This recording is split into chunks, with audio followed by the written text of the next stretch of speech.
So, to be completely honest, I was going to write off this election. After the DNC, Clinton was up big in swing states, and I thought there's no way after all the stuff Trump's done that he's coming back. So I was ready to write it off. I was basically just paying attention from afar, just reading a news article here and there. But lo and behold, here we are. It's almost the end of September, and it's a very, very close race. Trump's actually leading in key swing states now, Florida and Ohio, so that's pretty scary, but I felt obliged to talk about it, so that's why I'm here. Now, the more I pay attention to this election and dissect these candidates, the more I see how similar they are, and the similarities actually heavily outweigh the differences. However, there are key differences, and I think that those need to be discussed. So, from a Clinton presidency, this is what you basically are going to expect. Fracking. That is going to continue. Actually, on one of her advisory boards, I can't remember which advisory board, it's like her energy something advisory board, I can't even remember, I apologize. But on that board, there are numerous people who are in the fracking business and who have heavy ties to fracking. So, climate's not loving that, that's for sure. Nothing is going to be done about Wall Street. Executives from Wall Street already came out early in the campaign and said, hey, you better not go pick Elizabeth Warren as your VP. She's going to give us way, way too much trouble. So I think we know where her loyalties lie there. The bombings in the Middle East, those are probably going to stay the same, maybe go up. She's always had aggressive foreign policy, dating back to the Obama administration, where she was Secretary of State, and that's basically where the drone program began, or at least became normality. So I don't expect that to change at all. And she's also for the TPP. So that's great. We know how good of a bill that is, of a trade agreement. It's just a great one. And she'll say in public and to the media that she's against it, but don't let her fool you. She will flip on that issue in a second. She is definitely for the TPP. And lastly, probably worst of all, she's a typical politician. That's all she is. She'll sell out her views for donors, and she'll lie and cheat to get exactly what she wants and in the position of power that she wants. She's a typical politician, and in this case, in this election, that is a very, very bad thing, and I'll explain a little bit later why. However, with Hillary Clinton, there are also positives. With Bernie Sanders and other progressives right at her heels pushing her, if she does get in the Oval Office, then there's a good chance that we'll get some things passed. One is minimum wage. I think that's an easy one. They could easily hike that up to 15, and it's already happened in different cities across the country, so I feel like push enough, that one will happen. A new college plan, that's another one that's a possibility. She already proposed one. I think we're still going to have to fight on it, but I think that's one that we can get. And public option is another one. Public option for healthcare. And some people might not agree with me on that one. Some people might say that there's no way she'll go for that, but I think we push her enough. I think we can work a public option in there if she does get into the Oval Office. So mostly negative with Clinton, but also some positives if we're willing to fight. And this is pretty much what you would expect from a Trump presidency. The deportation of illegal immigrants. I find at this point that to be a highly likely thing to happen. There might be some barriers in the way that I'm not really sure of. Not really sure how much that's going to cost. That might factor in. But I think that's a pretty good bet that he's going to try that. And that presents all sorts of problems. Where they go? Do they go to camps? There's a lot of things to discuss with that, and I won't even go into that here. But it's not good. I'll say that much.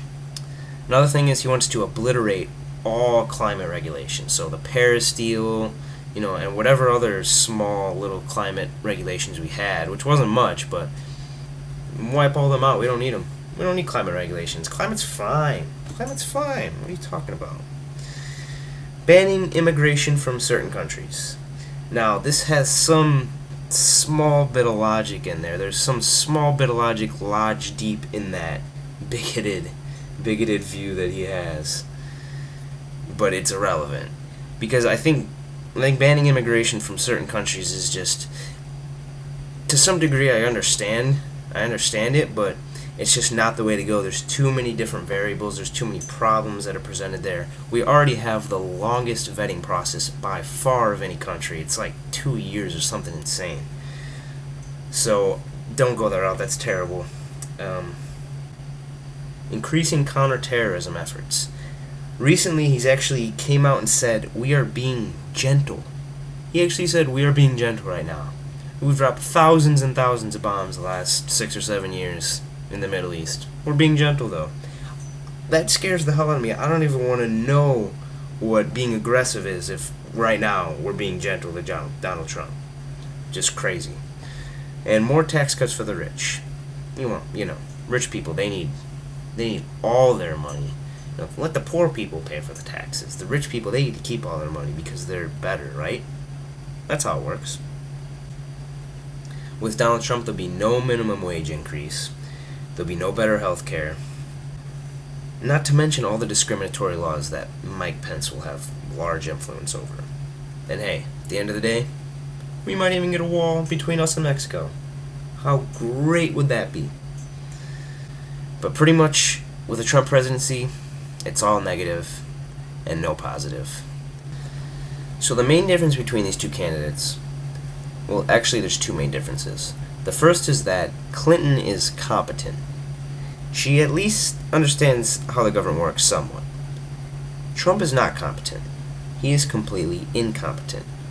He's basically just winging this entire election, and he has no clue what he's talking about. And if you actually pay attention to him, it's pretty obvious. Secondly is, Clinton's for equality for everybody. Some people will disagree with me, but overall, I watch her throughout her campaign and see what she's done in the past. She's at least a halfway decent human being, and I cannot say the same about Trump.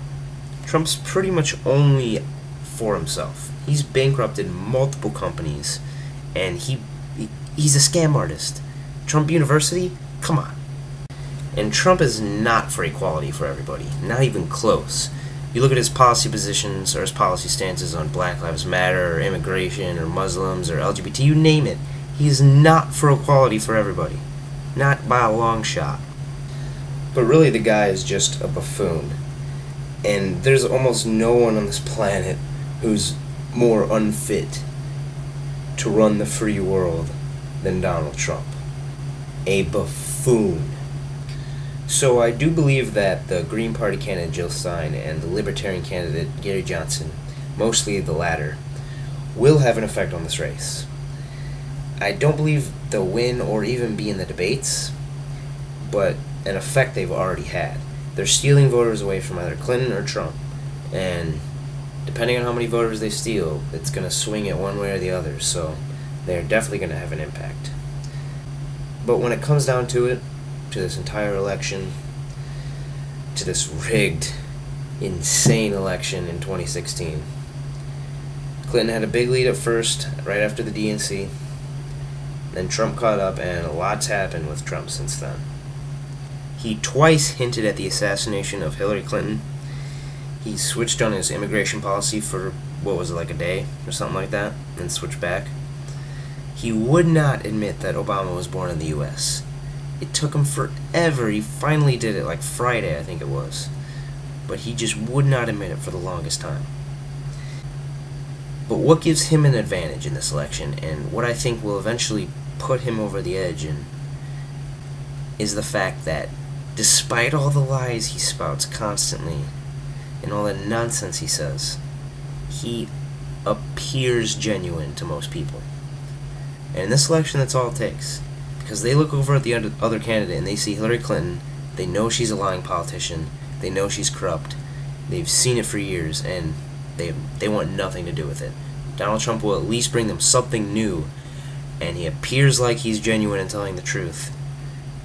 That's all it takes, and I hope I'm wrong, but I think that's what's going to give him the advantage and eventually put him in the White House. Now, the first debate is on Saturday. And there's a couple other debates. I think there's 3 more, or 2 more, something like that.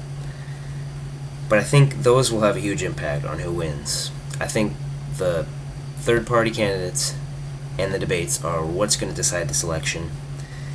And all I gotta say is Hillary Clinton and her team better pull something out of their ass, or else we're gonna be having a literal clown in the White House. And frankly, if that happens, I will be embarrassed to call myself an American. On the real.